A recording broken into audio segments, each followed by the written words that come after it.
What's going on, everybody? Welcome back to another episode of The Flop. We're happy to be here with you guys. Dad, what's going on?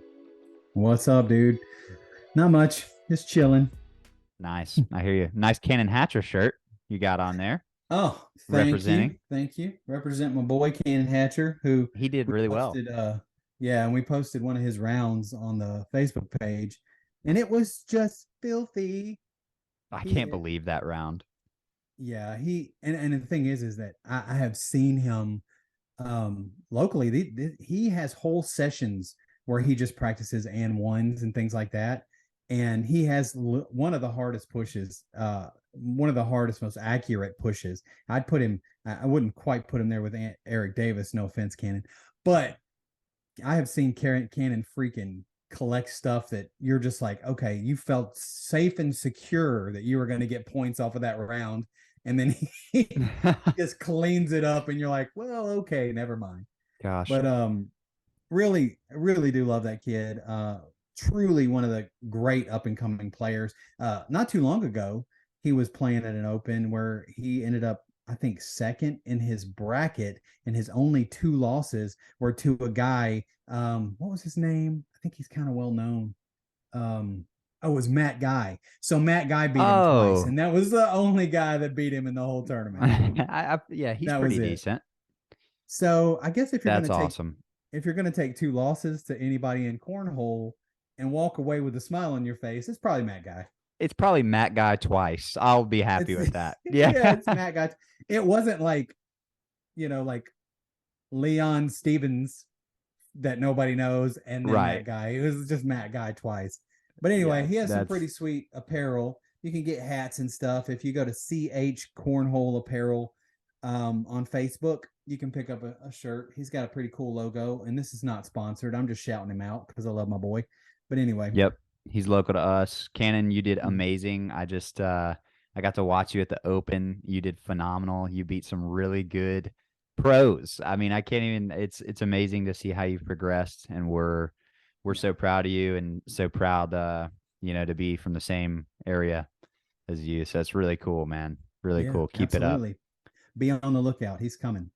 For sure, for sure.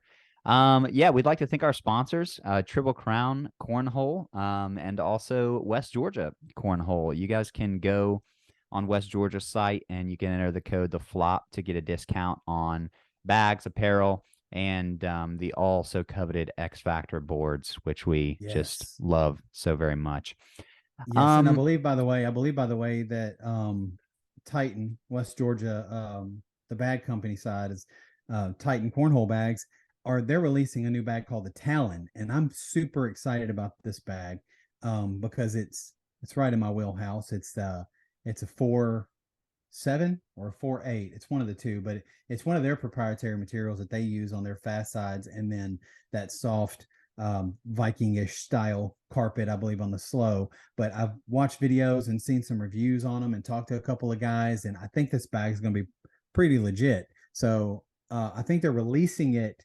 on March 10th, if I'm not mistaken. So March 10th rolls around, maybe go snag you a set of those and enter code the flop, save a little bit on it. So anyway, moving on. that's awesome. Yeah, we look forward to that. Also, I kind of haven't mentioned this in a while, but if you guys love the show and want to represent, we have a Teespring account for like all of our merch, hoodies, and coffee mugs and stuff like that. And we would really appreciate if you guys check that out. We love to see people repping it all around. I've been very surprised to see how far away we've seen like flop merch and stuff in California and stuff like that. We're on the East Coast, so it's really really cool. We really appreciate that, guys. And then the next thing would be if you haven't seen on our Facebook page or you haven't seen yet, we did a podcast with the Big Asp recently, and it was a really fun conversation. And yeah, we really really enjoyed it. Yes, it was. And so we want to thank those guys for having us on. Dane and Sean, we really appreciated it. And above and beyond that, it was really cool to talk to you guys. I thought you were great dudes.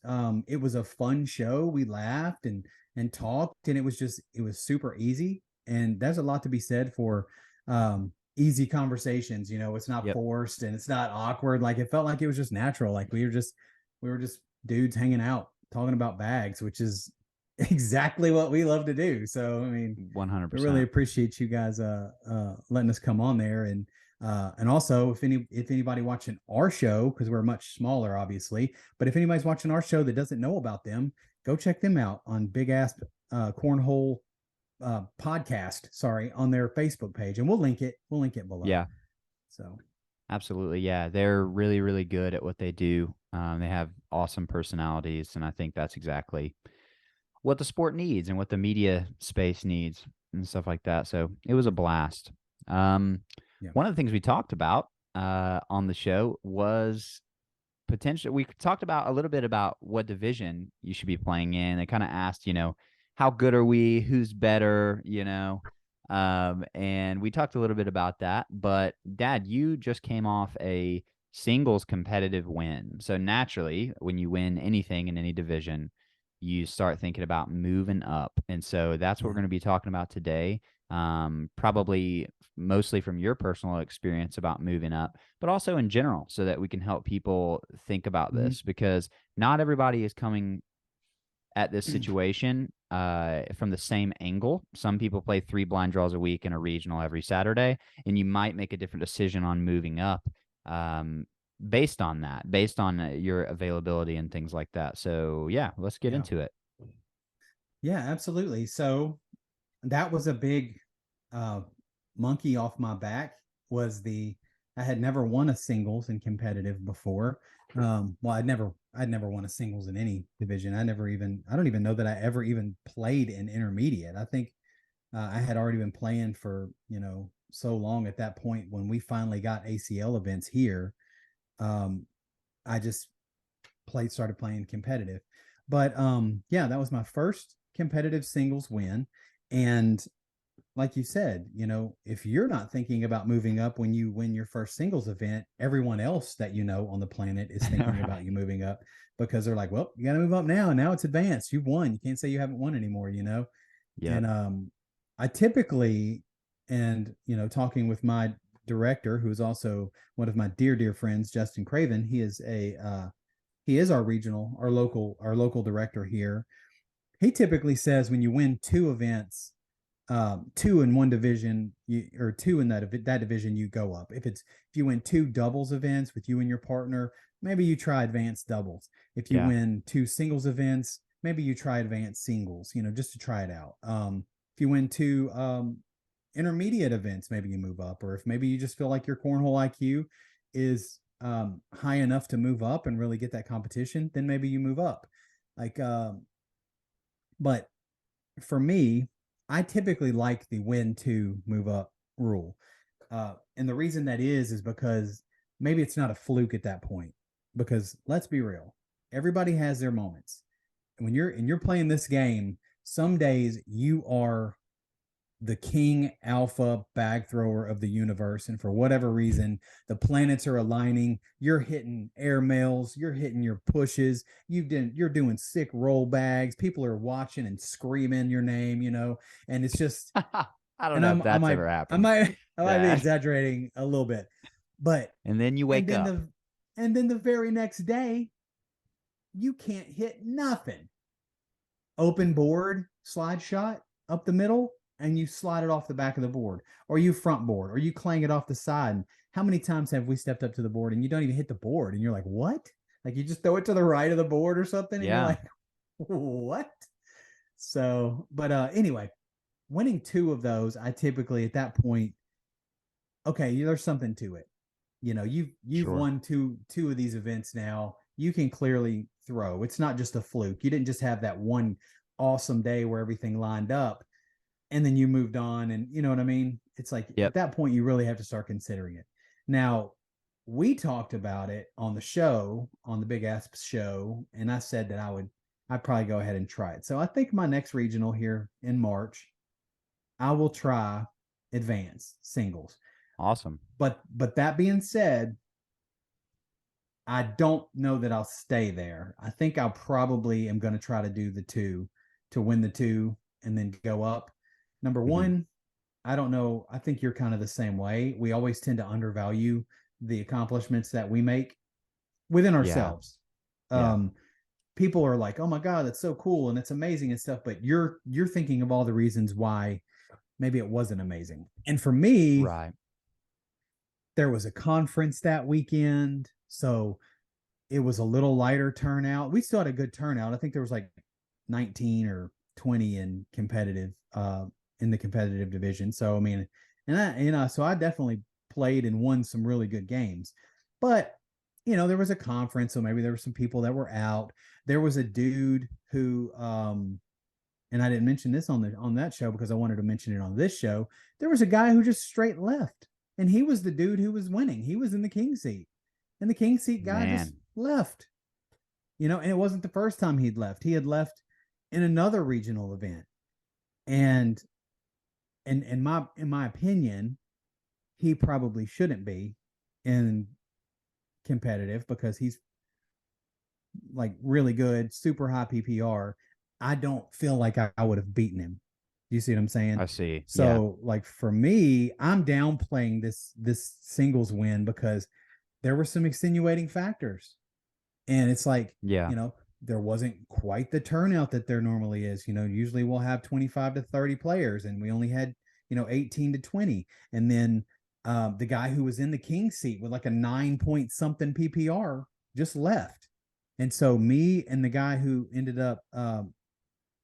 we ended up playing for first and third, which is weird, but that's apparently how the rules go. So the king seat guy is guaranteed second, you know. Okay. So if he Okay. leaves and then so first and third place players play each other in a single elimination. It's just one game. Um, we play each other in a single elimination game. The winner of that is first. The loser of that is third. The guy who dipped out is second. So Okay. so anyway, like I said, I tend to be like, yeah, I probably wouldn't have won if maybe everybody had shown up. I probably wouldn't have won if that guy would have stayed and played his game. So I downplay it, whereas a lot of people don't. So for me, I'm like, I'll try it. I'll try advance one time. I'll see what happens. See if maybe my play style will help me out because we also talked about PPR, and it's funny because they're like, man, if your PPR's in the nines, then you should definitely be moving up. And they're Yeah. like, what's your PPR? And I was like, it's a 7.41. So I And they're won like, competitive at oh, 7.4. okay, yeah, okay, all Yeah. right, I got you. Yeah, so I mean, my overall for the season so far is a 7.47. Got So you. it's not the highest, PPR in the land. But I said I'd give it a go, so I'm going to give it a go. I will play advanced or open or whatever division it is at the next regional, and Yeah. then we'll talk about it on the show. And I will at that point I will be like, okay, here's how I feel about it, and we'll go through the data. We'll go through the data. We'll look at the rankings and and who all was in there, and we'll break it down and see what we think. And if I do better than I think I'm going to, then maybe I stick around. Maybe it was just fun. Maybe it was competitive. Or maybe I get the two local pros that we have right out of the gate and it's a wrap. Because Yeah. that's a It's very real possible. possibility too. And I'm not saying, I mean, in cornhole on any given day, any person can beat somebody else. But the dudes that we got at the tops of our brackets and the ladies that we have at the tops of the advanced brackets, the Cannon Hatchers and the Chris Days and the Josh Glovers and the Maddie McBrides and those people, I'm not supposed to beat those people. They hardly miss. I mean, at all. I Yeah, mean, I'm just yeah. not supposed to beat those people. So if you run into one of those, first game and then second game, it's a wrap, you know. Yeah. I But think the data is super important. I mean, you won competitive with a 7.4 PPR and, well, these that's my different. overall for the season. I will say I won Oh, competitive okay. Okay. singles. No, I won competitive singles with a 7.81, which is a little better than that. Yeah, But absolutely. Yeah. Okay. so But still, that it's was, like yeah, their PPR does matter and it's a really good metric. And I mean, yeah. that's what they use at the pro level. I mean, it used to be like, I don't know, a couple of years ago, it was like if you're throwing over a 10 at the open, you're gonna win the open pretty much. It's like I remember Anthony Ione used to say that all the time, and Yeah. they would talk about it on the ACL show. Now it's a little different because now we have different guys that throw really high PPRs, but they also throw like carpet bags and they can hit shots and stuff now. And so Yeah. it's really changing the game a lot. But yeah, I think PPR is a great metric. Like Yeah. I just moved up to competitive recently from intermediate. I played an intermediate for quite a while. I played an intermediate for probably 6 months, or something like that. And I just felt like my cornhole IQ was too high to be playing an intermediate. So it's like I was throwing an intermediate PPR, but Hmm. I just felt like, man, if I do get hot, like I'm really gonna embarrass somebody. And then like and then I'm gonna Yeah. feel bad, like because Yeah. it's like I know how to do this. Hmm. I'm not consistent, but it's like it does start to suck when you start throwing four baggers in intermediate. It's like, all right, like, yeah, sorry. And so I moved up Hmm. and put a lot of work in since then, and now I just played in a regional, played in competitive. I didn't do well in singles at all. Our Talk about like different factors and stuff. The PPR, like the first guy I played, he ended up winning um competitive singles, but he threw over a 9 in our game, and I was really happy. Ooh, I threw like a 7-8, and I was like, man, solid so proud. competitive. Yeah. Yeah, I Yeah, was so solid proud of that competitive. performance. Yeah. And he smoked me. I mean, he threw like a 9-3 or something like that, like a top tier like competitive PPR. Um, You were throwing fast bags too, right? yeah, I was throwing the locos, the sure shot locos, Hmm. and but yeah. So I look at my performance stats on the season, and on the season I'm at a 7.16. Total, like I feel like that's a great spot to be as far as being in competitive for the season as a whole. And then my opponent's PPR is 7.82. So everybody is just a little bit better than me. And that's where Yeah. you want to be. You want to Hmm. be right in that range where you're battling to push through to kind of break that barrier. And Hmm. if the gap's too wide, then you're kind of not getting the right stimulus, if that makes sense. Yeah, no, I agree with you. Dude, one of the shows we talked about, one of our earlier episodes, we talked about that very thing. We talked about how your drive to be better, if you're playing people who are just a little bit better than you Yeah, always can feel like it's attainable. You can always feel like you're right there. You're just on the cusp. But if that gap becomes too wide, you sort of become disheartened and you sort of believe like, oh, I mean, there's no way I can compete with this. yeah, There's absolutely no way. I don't belong here. There's nothing I can do. And it's just, it dampens your spirit, and it dampens sure. your drive to grow. Because believe it or not, people might say, no, man, if I'm getting absolutely cream, that just makes me want to work harder. And that makes me want to just to put in more hours and put in It more might. work. Yeah. Yeah. And there are a lot of people that it does do that too, but there are a lot of people who it doesn't. You talked about some study or something, and you may remember it, but Yeah, it with was the talking rats. about, yeah, with the rats. And it was Yeah. like, if they felt like they could do it, it made them work harder to do it, Yeah, whereas they didn't just give up, absolutely. you It's know? like they did a study on rats, and basically the more dominant rats, so it's not a perfect parallel, but like the more No. dominant rats will let the less dominant rats win like a very, very small percentage of the time, and that like alters their neurochemistry and like creates more serotonin and dopamine within their brains and gives them more confidence to keep going.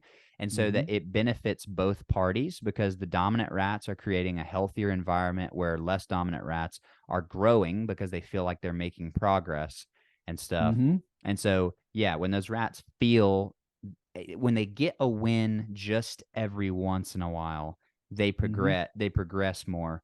But if they Yes. if I go out and I find a first grader and I'm like, we're playing 21 basketball, let's go on an 8 foot goal. It's yeah, it's like, I mean, I'm just gonna be throwing windmills and it's just gonna Oh be yeah. ridiculous. And that's John exactly Morant what posterizing this child. yes, exactly. And that we laugh, but I can't Mhm. think of a better analogy for me playing Yes. against Matt Guy than me playing a first grader in basketball on an 8 foot goal to 21. Yeah, no, I agree with you. And it's make it take it. So like you get the ball back Yeah. every time you score. So Yeah. um, but no, you're absolutely right. And again, like you said, it's not a perfect parallel, but I think it is a really good analogy to pull from, because though the pro is not letting you win so that you feel better about yourself versus the No. alpha rat or whatever, the fact is that when you beat a pro, or when you take a pro to the limit, like they beat you, but it's like 21-18 or something. Right. Ooh, you're like, I can do this. You leave Like feeling so confident. when I Yep. play those games, man, where I'm like, I'm feeling it, and I know that this person knows that I'm there, and this is not easy for them. Dude, that's practically a win for me. My Right. mentality. I'm like, I can do this. And so, though it's not a perfect analogy because the pro's not going to let you win so you feel better about yourself. But if you Right. can, if you're close enough, it's basically the same thing. My rat brain is thinking, there's a shot. Exactly. I can play here. I belong here. And that mentality, man, it's worth so much, you know? Absolutely. Yeah. And then there are a lot of different factors. Like I kind of alluded to it in the beginning, but like if you're driving 2 hours to a regional, oh, like, an hour and a half to a regional, you Yeah. only get to play a regional every once in a while. And you maybe play like myself, I probably play a blind draw every like 3 weeks, one blind draw every 3 weeks. Yeah. I'm not, I'm just not putting in the work that they're putting in. And Yeah. I, we talk about it on the show all the time. We the work is what is required. The time, the hours is what is required to be great at anything, and Yeah. especially this game. And if you Yeah. look at the best people in this game, they're just outworking you and they're putting more time in than you. And so I respect that. And I understand that if I want to compete in advanced, I'm going to have to make a major lifestyle change to make Yeah. that happen. And that's Uh-huh. totally fine with me. But if I'm playing one regional, every couple of months or something, I want to go where I can compete. I want to go where my rat brain feels Yeah. like it's going to be a legitimate competition. These Yeah. my opponent's PPR is 7.82. I'm at 7.16. I am in the perfect threshold to grow right now. And Yeah. so, yeah, I mean, I don't know. There's just a lot of factors. No, and I think you really touched on something there when it comes to the amount of time you put in versus where you play, because the fact of the matter is yeah, if you in all seriousness, before I went to that regional, the last time I threw a cornhole bag was the regional before.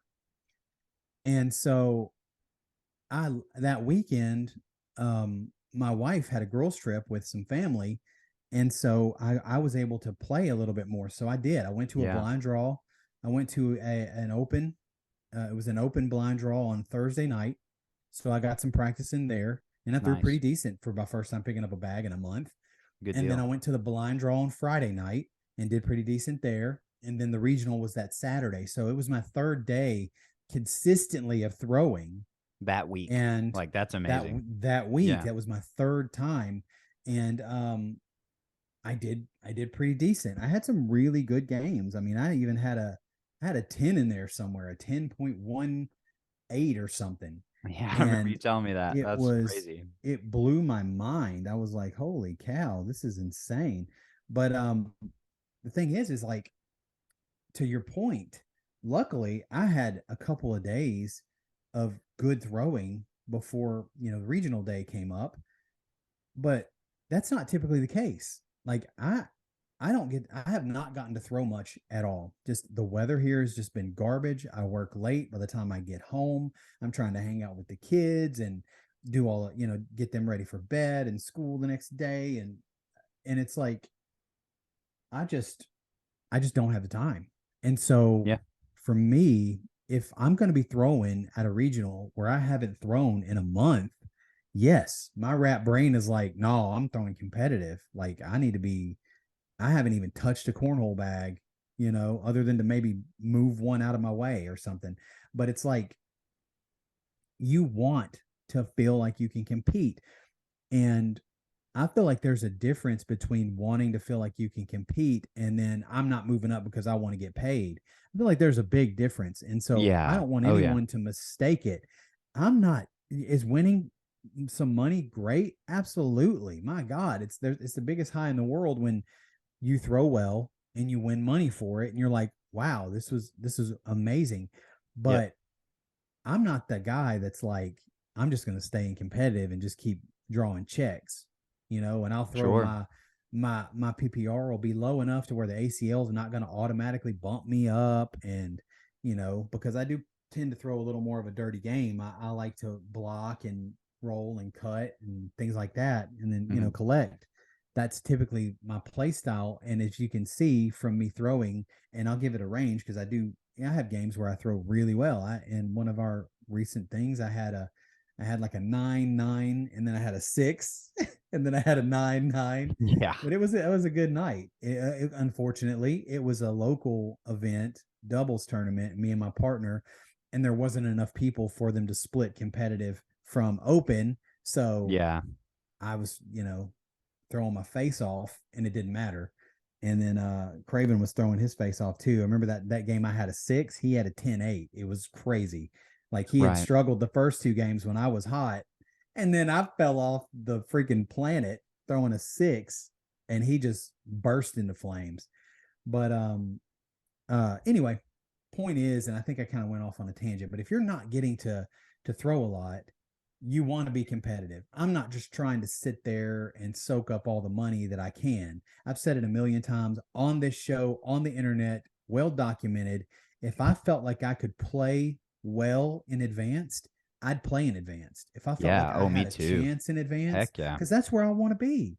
I want to be good. I want people to be like, yeah, man, freaking Rob, dude. Woo, Right. you gonna know it. You're gonna know he's there. It's not gonna be an easy game. And Absolutely. right now I just don't feel like that's the way advanced players are looking at me. I see what you're saying. Yeah. You know, I'm feeling, yeah, I want to say something to the people that are maybe listening to this and thinking, man, you just need to have them. You need to just have more confidence. You need to have more of a killer mentality. Like, where's the the grit? Where's the grind? Where's the willingness to step into the fire and get beat down for years until you rise out of the darkness and triumph over Matt Guy? What where is that in these flop guys? Let me just say this sport is now a professional sport that is played on ESPN. There are people that do this for their full-time job. And I get it's awesome that you have the confidence to play in the open division, and I respect that confidence. And there are a lot of things about people like that that I try to mirror because I do respect that and I like to apply that in different areas of my life. But the reality is you take any other sport, like you're not going to have the confidence to go play golf with Tiger Woods. Where's your grit now? Like where's your show up and get beat down and play against Rory McIlroy and Tiger Woods every weekend 18 yeah, holes and then just see like how like yes you're going to get better, absolutely you're going to get better because you're going to get pointers, you're going to get tips from the pros and stuff like that. you're gonna be um watching them from the bird's eye level right there. yeah, and Yeah, so there is value with getting in there, there is value with building relationships with the best players possible and stuff. You get on a first name basis, you maybe hang out potentially outside of playing the game, or You guys start to Mhm. play together more. So there are absolutely benefits, but this is a professional sport, and you can have all the confidence in the world, but if you're not working as hard as Ryan Windsor is going to beat you every time, no matter how much you're willing to just lose over and over Yep. again until you think you're going to get as good as Ryan Windsor. And that is the ticket right there. It's an excellent point you bring up. Excellent observation. You can have all the grit and determination you want, but you also need to have a sense of who you are and a sense of what you're capable of doing. Right. Also, like you said, yeah, I can have all the grit on planet Earth and be like, I'm just going to get my face smashed in every week until I'm able to not get my face smashed in anymore. Right. Well, I don't get to play enough to have that mentality.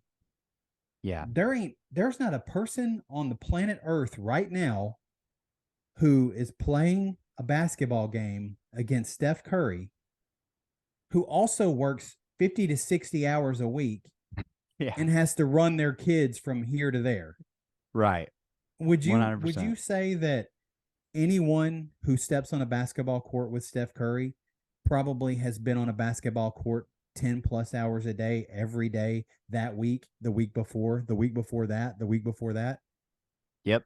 Studying Or, film, just is yeah, their whole life. or are they going to work 60 Yeah. hours a week and then running their kids places? Because all the grit and the want to, because let me tell you, nobody wants it more than I do. I want to play cornhole at an elite level. I want to be awesome at this game, and I've said before, I don't know that I'll ever be pro. And I don't know that I have the time at this phase of my life to even commit to being pro. Hmm. But if I could just be somebody that when I step up to the boards and at the end of the game, the player looks at me and says, "Man, good game," and gives me the awkward knuckles, I want to know that he meant it Right. Right. because we've all played that game where the person beside us threw a 3.47 and we still say, "Hey man, good game." Good It game, was not bro. a good it was not a good game. But I don't know what else you say in that instance. It's like you can't look at him and go, "I have no words." Yeah. Yeah. I don't. Thank you for Man, standing here and having conversation with me for these 4 rounds. talk about everything So but cornhole. Man, I know I think you've got a phenomenal personality. I just want to say that. you look like you Um, were really having fun out there. yeah. Yeah. Yeah, nobody wants to hear that. Nobody wants to hear that. But anyway, that's what I want. I just want the person next to me to give me that good game and know that he meant it. Like I don't have to Absolutely. question like, oh, that was really kind of him to say that. I want to be like, yeah, it was good. But so For yeah, sure. nobody wants it more than me, but I just don't have the time to dedicate to it. I don't have the time Sure. to dedicate to being that person right now. And hopefully that will open up, you know. Absolutely. Hopefully that time will open up and I'll be able to do that. I do know this, the next house that I move into will have at least 40 feet of open space with high ceilings. If Most it's a definitely. hallway, if it's across a great room, if it's something, I can guarantee you, and my wife already knows it, that when we start looking at a new house, Yeah. that the tape measure's coming with me. And I'm like, if we walk in there and I'm like, oh, this would be perfect, but this door frame, nope, moving on. Sorry. Sorry, we can't move into Yeah. your dream house because that door frame's going to keep me from throwing a high bag. Yeah. 100%. But if Yeah. I could play in the house, I probably would practice a lot more. But I don't have a single place in my home. That would be There's so cool. corners. There's a weird lip on the ceiling, and it's always a corner, a lip, a door frame. I don't have a single place. It's I'm like so they jealous of design these people I see. houses to Yeah. not be able to play cornhole purposely. I felt like this one was. I don't know who hurt this Yeah. man who designed this house, Yeah. who beat him so severely that he just said, you know what, I'm ruining cornhole for everybody. I'm going to make sure nobody's able to practice inside their house in this subdivision. That's right. Because I'm so Yeah. jealous, man. When I see people and they're just like, yeah, set up the boards in the house today, gonna do some practice. I'm like, That oh is man, so just so cool. I That know is it's so so cool. I great. just imagine being able to just at any moment just grab 4 bags, throw them, then go do the dishes, throw 4 more bags. Like that'd be so awesome. Oh, I know it. So, But anyway, I want it. I just don't have the time to dedicate to it right now. So I'm not going to just be like, I'm going to get my face smashed in every regional I go to. I want to play people that it's competitive. You know, when I won that singles event, one of the things that I feel like is important to note is that I threw a 7.81, okay, over 107 rounds. That's pretty decent. I'm not mad at that. Yeah, no, that's great. The Yeah. top PPR was at 8.58. So I mean, I'm looking at this screenshot and I'm in the middle of the pack. Well, maybe It's the top rare. third. I'd say I'm in the top third of the pack. If you split it into thirds, I would be the bottom of the top third. Yeah, that's pretty rare for the top PPR and competitive to be 8.5. Like normally it's absolutely higher than that. Right. And so for me, the planets aligned. So, and I was able Gotcha. to get through it. But they were good games, man. They were good, competitive, close games. I can remember my last three, I want to say, of the tournament were 1 point, 1 point, 1 point, 1 point, 2 points, 1 point. And then the last guy that I beat, that was a really tough game. He took a chance and I ended up getting a 12 and he went for a bag and it missed and he ended up with like a 7 and I got 5 on him right there. And it was like at Dang. that point, just never looked back. It was good. I felt like at that point he's going to tighten up because before we were both playing real like kind of like I guess conservatively, because Yep. we were both throwing pretty well. But as soon as I had that gap, it's almost like he felt like he couldn't make any more mistakes, Yeah, that's and I always a just good kept trying to position be. to be in. I just kept being steady. Don't a lot of people, man. This is how people lose leads. You start to get that lead, and you start to get real comfortable, and you're like, I'm up by 7. I can try this push instead of Right. just sliding in the hole for a 10. I Yep. can try this push. And you throw it and you shoot it off the board, and now you got a 7 instead of a 10. Or you hit that bag and you push it off the board too, and you got a Oh my 6 instead gosh. of a 10. And you Yeah, just keep making these kind of decisions. But that's that's how exactly you right. lose. That's how you lose. For me, it's the I've hardest done thing in it. the world to not try to collect a bag when I have a nice lead.